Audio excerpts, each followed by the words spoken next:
Prof. Manduka, my next question is to you. We just listened to a song about an aspirational teacher with a vast amount of knowledge about many things to it's sort of an ideal set of knowledge. Can a teacher know so much in any way? Can they be this perfect? I don't think so. I mean, I know that I can't. Okay. You know, like if I were to say yes to that, that's actually an underestimate of what is there to know and what is there to achieve. If you actually know what is there to achieve, then you will never say yes to that.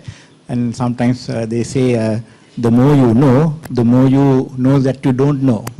So that's a very famous thing. But can I just try to shift the goalpost a little and try to put it in a different way? When you ask the question, can a teacher be perfect or something like that, or can a teacher reach a certain goal of perfection, it makes us think of like a journey like from this to there where there's a goal and then one day you reach that. I'm not very sure whether that's what teachers go through or any one of us go through. I think we also evolve as teachers. Now, for example, there's a time when we are gathering knowledge, a very early stage, a student, and then when we have enough knowledge, we put that into practice and become performers. Then what differentiates that person is no longer the fact that you know so much, but the fact that you can do certain things. So performance is more important now. In real life, we are supposed to look after patients, prescribe, diagnose, etc. So then at the student level, someone who sees such a teacher might think, okay, that's the end of it. If you can perform that role as a doctor, you've got that level. But actually that teacher is now going on a further journey.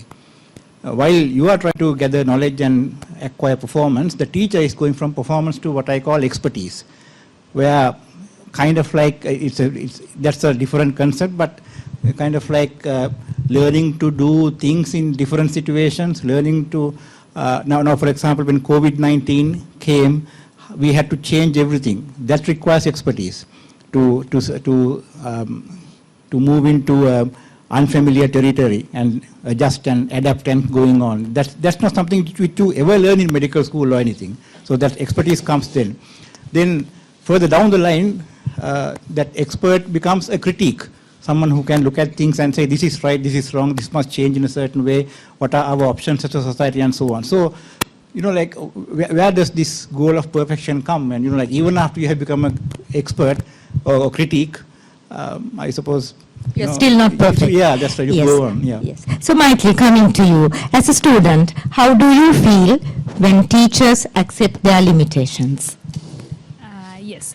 So, to answer that question, one thing that I would want to remind all the students about something that I realized very early in the medical school is that medicine cannot be taught. The earlier you realize, the better. And medicine can never be thoroughly learned. Now, up until advanced level, we are all used to this concept of thoroughly learning something. So, medicine cannot be taught and medicine cannot be thoroughly learned because medicine is an art. It's an ever-evolving art. And so is learning medicine. So what I did during the 5 years at the medical school and what you are doing is to learn the art of learning medicine because the learning process is lifelong. It doesn't end with the number of lecture notes or the number of exams, right? So how we do this learning process in the faculty, I go to the ward, a very senior clinician makes a diagnosis, and at that moment I feel very anxious. 5 years down the line, without the presence of this teacher, can I do the same? So that's a very moment of anxiety to me. So, and when I listen to a lecture, I wonder how come this lecturer is so clear about this concept. In a month's time, can I also achieve the same degree of clarity? So in this background, when a teacher whom I perceive as having learned something very nicely and thoroughly, when they accept their limitation, when they tell, this is not my area of expertise, let me refer and come back. Or, I'm sorry, I don't know, that actually makes me feel very reassured. Because I'm also in this process of learning and it's very well accepted, and it's one of the aspects of this art of learning to accept your limitation, which is very, very important, especially when you are learning and practicing medicine. You don't try to play God. So I think it's an important quality. I appreciate when my teachers accept their limitations. I feel reassured and I incorporate into my art of learning. Thank you, Maithili.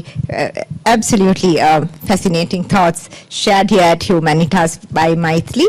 Now we take a look at teachers who change your worldview, disturb your reality, jolt you into something new. Dead Poets Society.